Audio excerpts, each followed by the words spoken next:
Hello guys, welcome back to my YouTube channel. तो हमने previous episode में देखा था कि कैसे छन चेन मिनिस्टर फेई के साथ बात कर रही होती है। तो आज हम the romance of tiger and rose में देखेंगे कि एपिसोड 3 में क्या कहानी होती है। छन चेन भी अपनी दिक्कतों के बारे में मिनिस्टर फेई को बताती है कि मैं तो यहाँ पे हर मोड़ में जान में खतरे में हूँ। मैं क्या पता कुछ गलत बोल दूँ और मुझको मार दिया जाए। मुझको तो ये भी डर लगता है कि क्या पता मैं अपने घर पहुँच पाऊँगी कि नहीं पहुँच पाऊँगी। तो इसलिए जो आपने बोला है वो सच है और मैं हांशो से जाकर के माफ़ी मांगूंगी। और हाँ, एक और बात मिनिस्टर फेई, आपने जो मेरे बारे में अभी तक सोचा था अब मैं वैसी नहीं हूँ, मैं बदल चुकी हूँ। तो प्लीज़ मेरे बारे में कुछ बुरा मत सोचिएगा। तो मिनिस्टर फेई उसको हाँ कह देता है और वहाँ से छन चेन चली जाती है। इसके बाद मिनिस्टर फेई का जो सर्वेंट होता है वो ये बोलता है कि आप थर्ड प्रिंसेस के साथ अपने एंगेजमेंट कैंसिल करने वाले थे, पर मुझको लगता है कि हमारी जो थर्ड प्रिंसेस है वो चेंज हो चुकी हैं। वो कैसे आपके लिए हांशो से यहाँ तक कि माफ़ी मांगने के लिए भी तैयार है। तो प्लीज़ मिनिस्टर फेई अपने एंगेजमेंट इनके साथ मत कैंसिल करिए।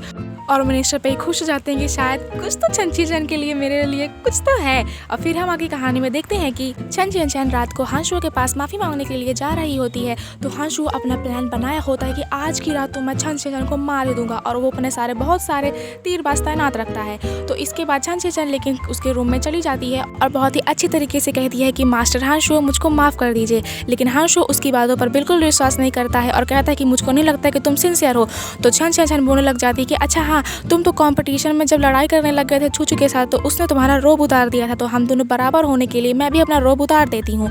तो हांशो कहने लग जाता है कि मुझको पता था कि ह्वानन सिटी के लोग थोड़े से पागल तो हैं, पर तुम क्या कर रही हो ये। फिर इसके बाद छन चेन बोलने लग जाती है कि अरे हाँ, तुमको तो बहुत सारे लोगों ने देखा था, ठीक है मैं भी अब बाहर चली जाती हूँ ताकि मुझको भी सभी लोग देख ले ताकि हम बराबर हो जाएं। और फिर इसके बाद हांशो उसको रोक लेता है कि तुमको पता भी है कि तुम क्या कर रही हो। तो फिर उसके बाद छन चेन पूछने लग जाती है तो फिर मैं क्या करूँ। ठीक है, मैं एक और अपना क्लॉथिंग उतार देती हूँ ताकि तुमको लगने लग जाए कि अब तो मैं सिंसियर हूँ। तो वो जहाँ उतार ही रही होती है तो हांशो उसको कवर कर लेता है एक ब्लैंकेट से और कहने लग जाता है कि तुम कैसी औरत हो, तुमको थोड़ा सा शर्म भी नहीं आ रही है, तुम कोई भी मौका नहीं छोड़ती हो मुझे बेइज्जत करने के लिए। इवन तुमने आज भी मेरे साथ ऐसा ही किया, लेकिन जब मिनिस्टर फेई की एंट्री हुई तो तुम उसके साथ कितने अच्छे से बर्ताव कर रही थी, यहाँ तक कि पूरे कंपटीशन को और मेरी लड़ाई को भी रोक दी। और इसके बाद उनके साथ चली गई बात करने के लिए।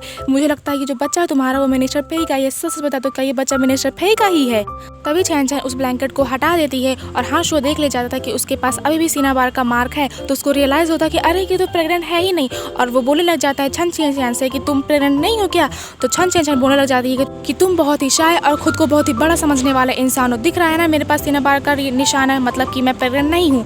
तो फिर उसके बाद छन चेन बोलने लग जाती है कि अब तो कुछ बोलो ताकि हम अच्छे टर्म्स में आ जाएं। तो फिर इसके बाद छन चेन बोलने लग जाती है कि अगर हम बाहर रहेंगे तो तुम मेरी बात सारी मानोगे और हम ह्वानन सिटी के रूल्स को फॉलो करेंगे, और अगर हम जब अकेले होंगे तो मैं तुम्हारी सारी बातों को मानूंगी और हम ह्वानन सिटी के रूल्स को फॉलो करेंगे। तुम मुझको जितनी इज्जत दोगे मैं उससे ज़्यादा तुमको इज्जत दूंगी ताकि हम लोग अच्छे टर्म्स में रहें। और फिर हांशो को उसकी बात माननी ही पड़ती है। और वो फिर जब बाहर जा ही रही होती है तो हांशो उसको कह देता है कि अपने इस रोब को पहन करके जाओ। और वो जब बाहर चली जाती है तो अरे हाँ, उसने बहुत सारे अपने लोगों को तैनात किया होता है उसको मारने के लिए। तो हांशो को जहाँ की याद आता है तो वो भी भागते भागते उसको बचाने के लिए चला जाता है और फिर से अपने हीरोइटी को दिखाने लग जाता है कि असली मेन कैरेक्टर हीरो तो मैं ही हूँ। और जब छन चेन को थोड़ा सा अजीब लगता है कि ये क्या हो रहा है तो पीछे मुड़ करके हांशो को देखती है। तो हांशो उस ब्लैंकेट को ओढ़ लेता है और बोलने लग जाता है कि कितनी ज़्यादा ठंडी है, अपना ख्याल रखो। और छन चेन को समझ में आ जाता है कि उसके ऊपर फिर से अटैक हो रहा था, लेकिन वो बच गई। छन चेन अपनी ओरिजिनल स्क्रिप्ट्स के बारे में सोचने लग जाती है कि कैसे हांशो उसको जहर दे देता है रात में, और जब वो मर जाती है तो फिर उसके बाद वो छूछू को अपने प्यार में फंसाता है और इसके बाद वो ड्रैगन बोन को भी हासिल कर लेता है और अपनी बीमारी को मात दे देता है और ह्वानन सिटी पर राज करता है। फिर उसको याद आता है कि हांशो जो भी है वो बहुत ही खतरनाक है और किसी को भी मारने से पहले नहीं सोचता है। फिर छन चेन को याद आता है कि नहीं, उसको किस तरह अपनी इस कहानी में बचना ही है चाहे जो हो जाए। तो वो फिर से स्टोरी टेलर के पास चली जाती है आइडियाज मांगने के लिए। फिर वो स्टोरी टेलर से पूछने लग जाती है कि तुम मतलब मुझे बस इतना बता दो कि मैं ऑरेंज को कैसे बचाऊं। तो स्टोरी टेलर बोलने लग जाते हैं कि ऑरेंज को तो मरना ही होगा, तभी स्टोरी अपने लाइन पर आ पाएगी। तभी छन चेन बोलने लग जाती है कि मैं नहीं चाहती कि ऐसा हो, आप लोग मुझे बस इतना बताइए कि मैं ऑरेंज को कैसे बचा सकूं। तो वो लोग बताते हैं कि अगर आप अपनी कहानी को सही से रखना चाहती हैं तो ऑरेंज को तो मरना ही होगा, सब लोग यही चाहते हैं। तो छन चेन बोलने लग जाती है कि पार्टी ए, यानी कि वो खुद नहीं चाहती है कि ऑरेंज मरे क्योंकि वही तो हमारी स्क्रिप्ट राइटर है। फिर स्टोरी टेलर्स उनसे पूछने लग जाते हैं कि अच्छा आप हमको ऑरेंज की कोई खूबी बताइए। तो छन चेन बताने लग जाती है कि जो ऑरेंज है वो बहुत ही ज़्यादा रिच है, पावरफुल है। और वो लोग फिर पूछने लग जाते हैं कि हमको कोई स्किल बताइए ऑरेंज के बारे में। तो फिर वो बताने लग जाती है कि उसके पास कोई स्किल तो नहीं है पर उसको पता है कि उसको खतरे में क्या करना है। फिर उसको याद आता है कि अरे हाँ, ऑरेंज को तो पूरी कहानी पता है कि कब क्या होना है, इसलिए तो वो जब भी उसकी जान जोखिम में पड़ती है तो वो बच जाती है। फिर इसके बाद स्टोरी टेलर्स ये बोलने लग जाते हैं कि अगर आप ऐसा चाहती हैं तो आप केले यानी हमारा हीरो जो है उसके साथ ऑरेंज को ट्रस्ट गेन करना ही पड़ेगा। तो छन छन बोलने लग जाती है इस तरह तो जो ऑरेंज होगा वो उसी की साइड में चला जाएगा। तो फिर स्टोरी टेलर्स बोलने लग जाते हैं कि वैसे भी ऑरेंज की जान खतरे में है तो उसको वैसे भी अपने आप को ट्रस्ट गेन करवाने के लिए ये तो करना ही पड़ेगा। फिर छन छन बोलने लग जाती है कि ठीक है, यानी कि मुझको इस ऑरेंज को और केले को आसान शब्दों में बताऊं तो वो कहने लग जाती है कि अगर मैं हीरो को कोई ऐसी सिचुएशन में डाल दूं जहाँ पे उसकी कंट्री का कोई स्पाई उससे मिलने आ रहा हो और फिर हीरोइन जब ये जान जाए और दोनों के बीच में जब लड़ाई हो रही हो तो मैं साइड कैरेक्टर को बीच में ला करके हीरो को बचा लूँगी, तो इस तरह उसका ट्रस्ट क्या है वो पा जाएगी। तो फिर ऐसा ही होता है हमारी मेन कहानी में और वो अपने प्लान के अकॉर्डिंग ये काम कर रही होती है। इस तरह वो हांशो को अपने लोगों के द्वारा एक लेटर पहुंचाती है कि उसकी जगह का उसको एक स्पाई उससे मिलने के लिए नदी के किनारे बुला रहा है हॉर्नन सिटी में, और यही सेम जो लेटर होता है वो उसको छुचू को पहुंचा देती है ताकि उसको भी पता चल जाए कि हांशो आज अपने स्पाई से मिलने वाला है। तो फिर इसके बाद प्लान के अकॉर्डिंग वो भी चली जाती है, रात को उस नदी के किनारे छुप जाती है कि वो लोग आ रहे हैं कि नहीं आ रहे होते हैं। और फिर इसके बाद हांशो आ जाता है वहाँ पर। अब वो बहुत ज़्यादा खुश हो जाती है कि उसका प्लान उसके अकॉर्डिंग चल रहा है।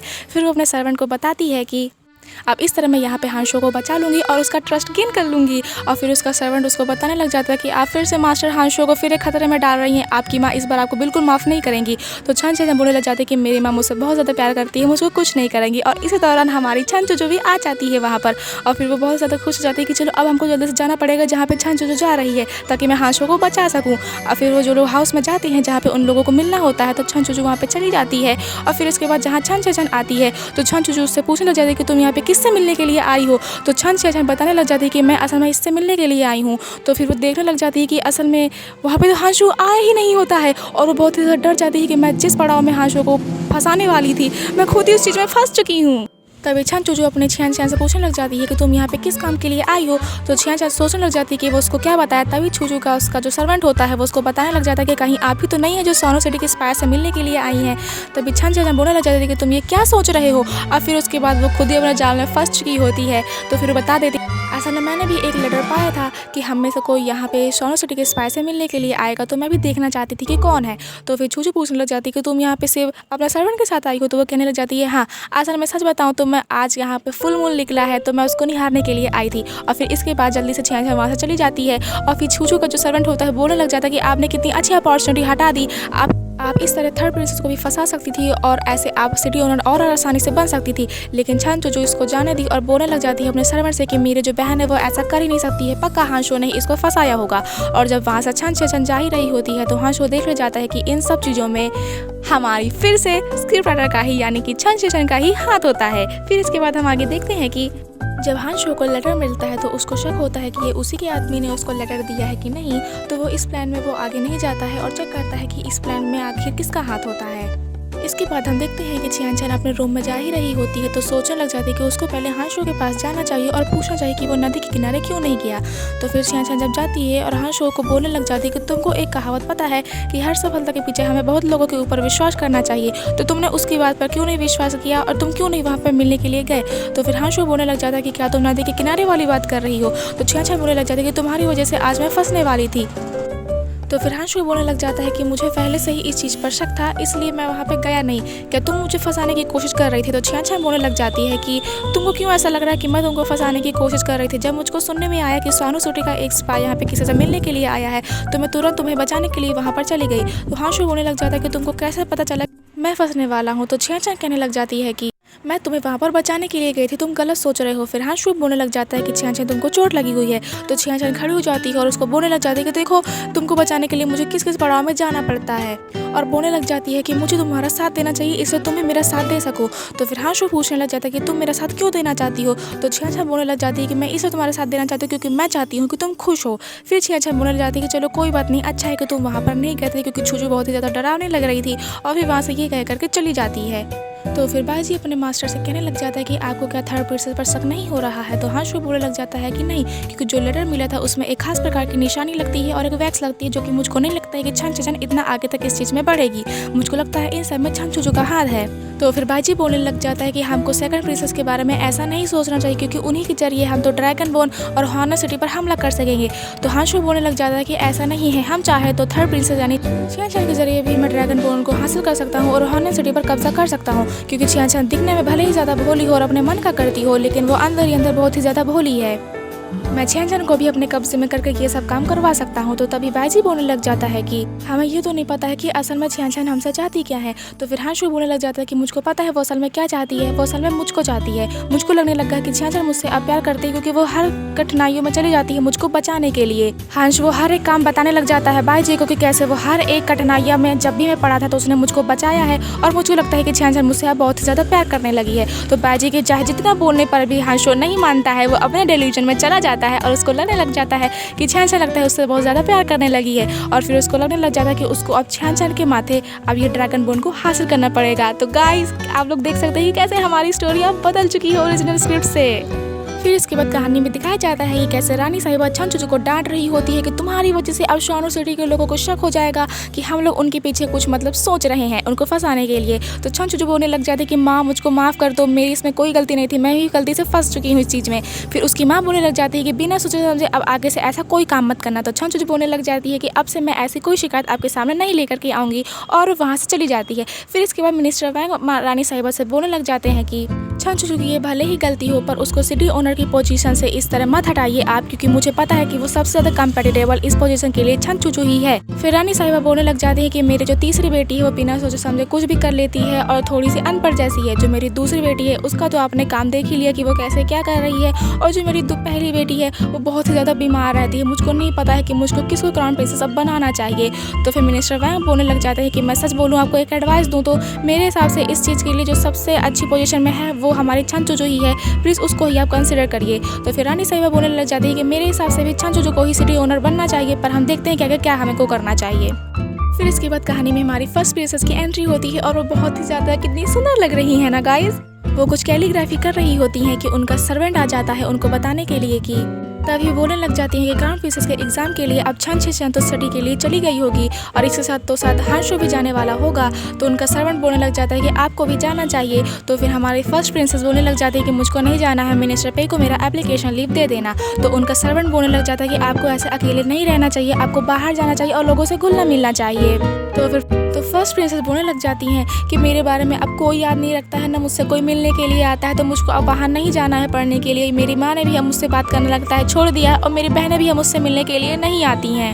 फिर फर्स्ट प्रिंसेस अपना एनवेलप को पूरा भर रही ही होती है कि लगता है उनके बाल झड़ने लग जाते हैं और फिर उसको बहुत ही ज़्यादा टेंशन होने लग जाती है कि लगता है उसकी बीमारी कुछ ज़्यादा ही बढ़ रही है और वो अपने सर्वेंट से बहुत सारे इंग्रेडिएंट्स मांगती है कि तुम ये सब मुझको लेकर के आओ। और फिर इसके बाद यहाँ का सीन खत्म हो जाता है। फिर हम कहानी में देखते हैं कि सभी लोग लगता है स्टडी के लिए जा रहे होते हैं, सारी वहाँ की प्रिंसेसेस। और फिर जब सब लोग वहाँ पर बैठ जाती हैं तो हांशु, फिर उसके बगल में हमारी छनछेन बैठती है, फिर छनछेन के बगल में हमारी छनचूचू बैठती है। तो हांशु अब हमारा डेल्यूजनल हीरो बन चुका है, तो छनछेन की तरफ देख रहा होता है। तो छनछेन को थोड़ा सा शक हो जाता है कि ये मेरी तरफ क्यों देख रहा है। तो वो अपने बगल में देखती है तो पाती है कि उसके बगल में तो छनचूचू बैठी है।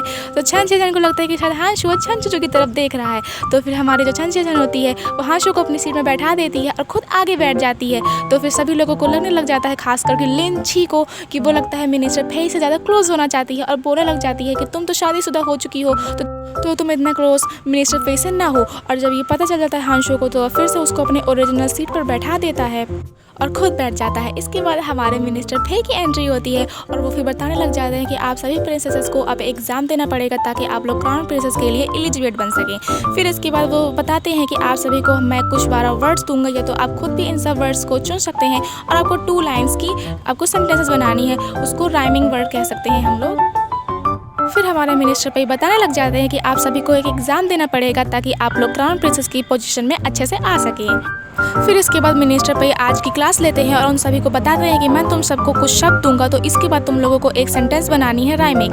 फिर सबसे पहले वो कहते हैं कि चलो छनछूचू तुम खड़ी हो जाओ और तुम कुछ सेंटेंस बनाओ, और हमारे जो सेकंड प्रिंसेस होती है वो एज ऑब्वियस एक बहुत अच्छी सेंटेंस बनाती है। फिर इसके बाद फर्स्ट प्रिंसेस को बोलते हैं कि तुम कुछ सेंटेंसेस बनाओ और वो भी काफ़ी अच्छा बना ले जाती हैं। फिर इसके बाद वो लिंची को बोलते हैं, लेकिन लिंची अपना वर्ड स्लो चुनती है लेकिन कोई अच्छा सेंटेंस नहीं बना पाती है और सोच में पड़ जाती है। तो तभी हमारी छनछेन हंसने लग जाती है। तो लिंची बोलने लग जाती है कि तुम ऐसे हंस रही हो, तुम के खुद ऐसे सेंटेंसेस बना सकती हो। तो हमारी छन छन बोलने लग जाती है कि मैं तो नहीं बना सकती हूँ। तो फिर लिंची बोलने लग जाती है मिनिस्टर पे से कि अगर इसने सेंटेंस बना लिए तो मैं आज टॉयलेट साफ़ करूँगी, और अगर ये सेंटेंसेस नहीं बना पाई तो ये टॉयलेट साफ़ करेगी। तो छन छन बोलने लग जाती है कि मुझे ऐसा नहीं करना है। तो तभी हमारा हंस वो बीच में बोल देता है कि हाँ ये ज़रूर करेगी, और अगर ये नहीं कर पाई तो फिर मैं टॉयलेट साफ़ करूँगा इसकी जगह। तो फिर हमारी जो छन छन होती है वो नहीं चाहती है कि हंस वो टॉयलेट साफ़ करे, वो कहीं बीच में उसके आ गया, वो ये सोचने लग जाती है और फिर वो सेंटेंसेस बना लेती है। हाँ थोड़ा सा वियर्ड तो होता है, लेकिन वो जीत जाती है और इन द एंड हमारे लिंची को टॉयलेट साफ़ करना पड़ता है। फिर जब वो अपने म्यूज़िक और डांस अकेडमी में जाती है तो उसको वहाँ पे बहुत सारे लोग मिलते हैं, सिंगर्स और डांसर्स। तो कहने लग जाते हैं कि आप बहुत ही